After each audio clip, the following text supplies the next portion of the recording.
Dudley Panthers, big game tomorrow at Southwest Cooper coming up. Marlon, good to see you. Good season. We're at number 30, right? Yes, sir. And also, what about this All-Star game you got selected for? That's a good thing. That's coming up sometime later on. Yes, sir. I think something coming up in January. A little Blue Gray game. What do you have to do to get prepared for this? They keep in contact with you, send you emails and stuff about dates and stuff coming up. What do you do to stay in touch with those guys about that? And have they sent you any kind of itinerary, the plan, the schedule yet about what you got to do? Yeah, we just dialogue back and forth through email and text message. Of course, getting the equipment, everything like that, and then just dates. And where are you going again? Where will it be located again? It'll be in Dallas, Texas, in the Cowboy Stadium. Wow. I mean, you're looking forward to that, aren't you? Yes, sir. Yeah, I know you love playing at Tarpley Stadium because when Coach Best comes out and says we're in the house, in the Panthers house, everybody gotta love that. Yeah. That's a great chant. But last week, homecoming, then later on, Dallas Stadium. That's the house that Jerry Jones built at AT&T Stadium. That's huge. I think he had about 613 yards so far this year in that neighborhood. Yes, sir. And having a very good year, good running. What was going on for Dudley that allowed Dudley to run that ball so well last week? What do you think it was that allowed you guys to run that ball? Because all the running backs looking good last week. I think it was a mix of having our O-line, of course. Our O-line has been working a lot this year, and we're all real close, so that connection. And then the running back combo, we'll have speed and power, so you can't really adjust to both of them. You don't know what to expect. Because Miles Smith, he may be in the slot, he may be a running back, he may be a wide receiver, he could be anywhere on the field, plus as a return man. You got so many guys, so many different places. Mr. Adams, he could be maybe a running back, maybe a slot, maybe a wide receiver. And yourself mainly as a running back, right, for the most part? Yes, sir. Slot too. Left side, right side, with Slade in the backfield. I mean, all those running backs, and a lot of good yardage for all those guys. Is it good? How do you work that compliment? Because you got so many guys, you may be thinking, I want to be the elite back. Come on, man, let me be the man. I want to carry this thing 30 times a game. How do you focus on being back there and sharing the ball with the other guys? That's got to be tough sometimes, especially if I'm running for 100 yards so far a year. But you're at 613, not bad, or 612, wherever you at the 600 mark. But how do you find a way to kind of compliment each other and assume that role? My thing is just motivating everybody, The way I see it, stats is a good thing, but at the end of the day, we're all focused on winning, you know what I'm saying? We all have the same common goal, so, we're all in that mentality, so it's not necessarily about individual stats. It's all about the team. Yeah. So if Branson Adams doing well, you're doing well. If Miles Smith doing well, you're doing well. Oh, yeah, the way I say it, they don't eat, I don't eat. Yeah. We all got to eat. Yeah. Did I give you this shit? Let's make sure I give you this. Talking about eat. Oh. Make sure you have that for trick or treat eat. Got to keep that going. But like you say, I mean, Will Height, he's kind of like the guy who's kind of had to wait in the shadows. So he's been injured some this year, but boy, he got his chance last week. He ran over some people. For sure. You gotta like the type. Now, what type of back are you? You're more the speed back or more the power back? Tell us. I'd say a little bit of both. You know what I'm saying? Because when I get the chance to go on the outside, I can hit him with speed, but also, the power as far as breaking tackles, stiff arms, stuff like that. Yeah, watching you run last week, when you got toward the middle a couple of times, you slowed down a second and you look up, you're still going. I mean, you got the power to get the legs, keep the legs driving to get the extra yards, and you get to open field space, you could be gone. Yes, sir. How many touchdowns so far this year? I think I have 7. I knew it was 6 or 7. Excellent numbers there. Again, for the number of backs you guys got, to get the numbers you've got right now, that's a blessing. That's very good. Next year, where will you be? Next year, of course, plan to be in college. I'm not sure where, though. Not sure yet? Yeah. Let me ask this. You may not know, maybe somebody does. Where is Ezra Perkins? You remember Ezra Perkins? Yeah. Where is Ezra at? I know he's going to go to Guilford College. Is Ezra still playing? Do you know? I don't think he's still playing, but that's not my word. I'm not sure. So. Yeah, good running back in the day. Oh, yeah, great. Among some of those key teams. What about Emmanuel Mosley? You follow Emmanuel Mosley? Yeah. It's going to be fun watching that guy on TV. Everybody said we knew that guy. I remember watching that guy against Durham Hillside. He's running down from left, right down the field just as a quarterback, taking the ball to the end zone. Now he's a defensive back, picking off the Panthers quarterback. National television, they got that little pose those guys did when he went to the end zone. And that's huge. Yeah. You got to love seeing your old teammates doing that. Is he wearing number 1? Oh, he's wearing 41, isn't it? It's a 40 number. Yeah, 40, yeah, I know it was something like that. Well, ask you these questions. Who's Dudley's top offensive player this year? Top offensive player? Who would you think? Your vote. I'd give it to Slade, you know what I'm saying, because he's Jameer Slade. He stepped up, you know what I'm saying, and kind of is running the team, showing leadership and helping all around. What about Dudley's top defensive player this year, top on defense? So far, I had to give it to my boy Marlon. Marlon Summers getting it done. All over the field. People talking about him a lot. Yeah. Top offensive lineman, because you know those guys are blocking for you. Who's your top offensive lineman? It's kind of hard to categorize. I want to say Jalen, DeAndre. I want to name them all. Go ahead. But Jalen, DeAndre, Ricky, okay. Humphreys. Every one of them, man. Every one of them. Do Do you know who the defensive lineman is, number 72?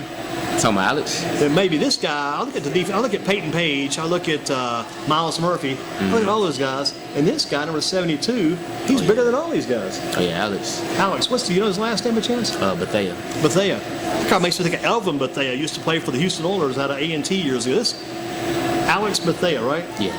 What year is he? He's in our grade, 2020. He's next year? Senior. This year. Yeah. Man, we got to get on the field more. That guy, if I'm building some kind of team, I'm going to haul that guy in just to give him some time because that guy is huge. Alex Bethea. Glad you brought that up. Who's the overall player of the year for your team? Player of the year? I'll probably say Marlon more so, just because he's making plays on both sides of the field. You know what I'm saying? Even Makai Wall too. He's balling out as well. Yeah, Makai Wall sometimes didn't get mentioned. The guy's as fast as anybody around. The guy can fly. What about backtrack, top defensive lineman? I missed that one. Who's the top defensive lineman? Well, I already mentioned Marlon, so yeah. Aside from him, Miles Murphy, okay, even Peyton Page and Jaheim, everybody. I tell you, another guy came back too. Has been doing well. Just out of my Chris Lane, I think is coming back doing well. Lane. Number 54 came back, played real well last week. Why should Coach Davis, in your opinion, be named the Coach of the Year? Let's put argument for him, Coach of the Year, Coach Davis.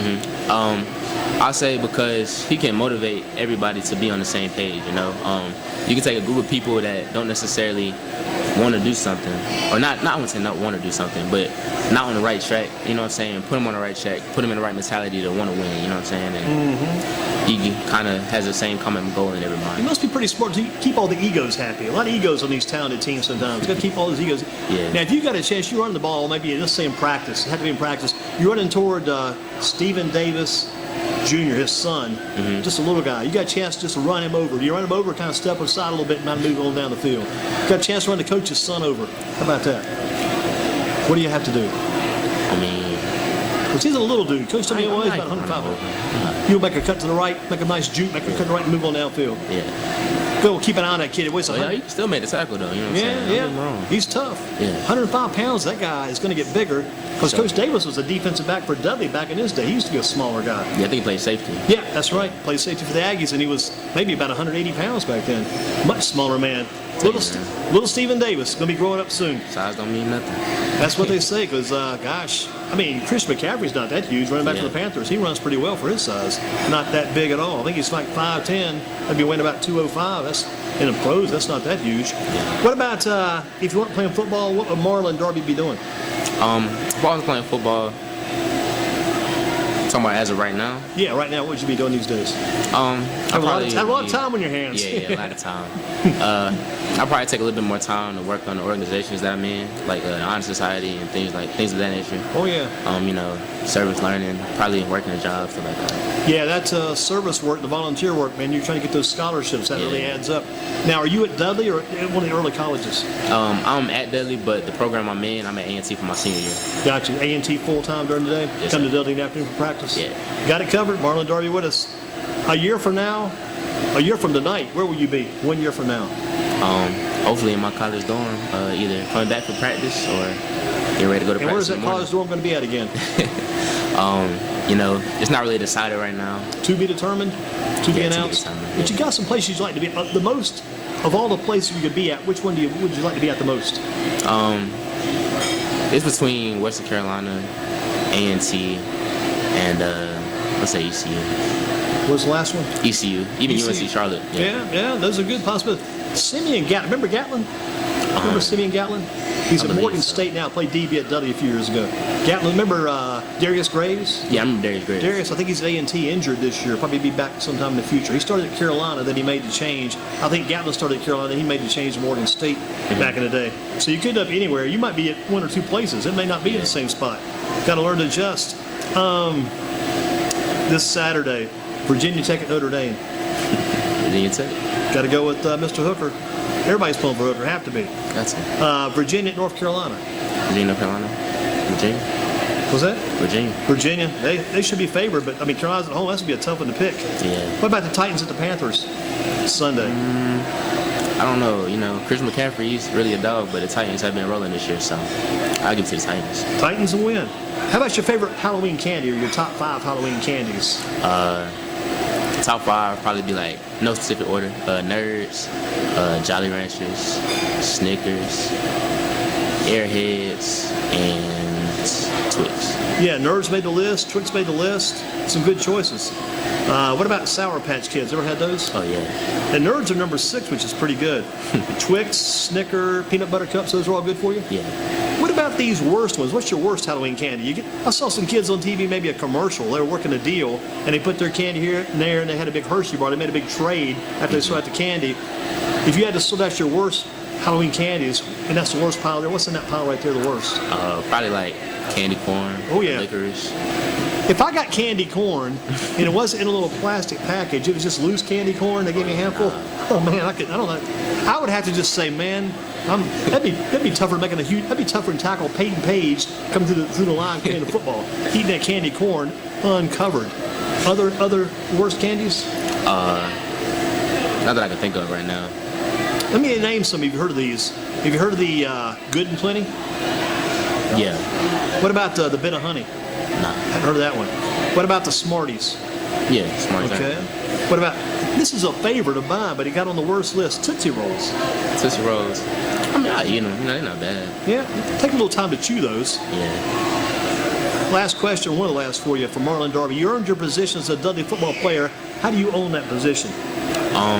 Just by showing out every time I get the opportunity, whether that's blocking, faking the ball fake, carrying the ball, all that. There's a lot more to this position than people realize. Like you say, you got to be blocking, got to carry out your fakes, and got to carry out the play, got to block up field. A lot of things more than just running the ball and saying, hey, there goes number 30 of the field, Marlon Darby. Yeah. There's a lot of responsibility. There's a lot of work that goes into it. Now, the Football Focus Show, how do you stay focused on football? What keeps you focused? Keeps me focused in football is just focusing on my main goal, focusing on trying to win. And also because I love the sport, my love for it keeps me focused. Who did you play for when you were younger? I think I started off playing for Ragsdale youth. Yeah. And then I played at Northeast for a little bit. We actually got championship then. Wow. Actually, I think Keenan Moore, we was on the same team. We was with him. And then I started to play for the Eagles. I think, the Eagles. And then middle school, I played for Northeast. Northeast Middle School. Yeah. Dudley Panthers, Marlon Darby, number 30 against Southwest tomorrow night. Tell me why you're going to be able to win that game tomorrow night. Why you guys are going in, you should be the favorite. Why will you win that game tomorrow night? Because we're coming in with a lot of energy. We're coming in, hitting them off rip, coming in trying to score, threes and outs. Keep that defense off the field. Yeah. Let the offense run the ball. Marlon, good job. Thank Proud you. of you, man. Again, another Panther champion right here. He'll be in the game on January from Dallas Stadium. What's that date again? I don't have a specific date, but I'll let you know. I can't think of it right now. Yeah, probably like the second or third Saturday in January. Will it be shown on national television like some of these are? Oh, yeah. Want to see you there. Good job. All right, thank you. Marlon Darby, we got Miles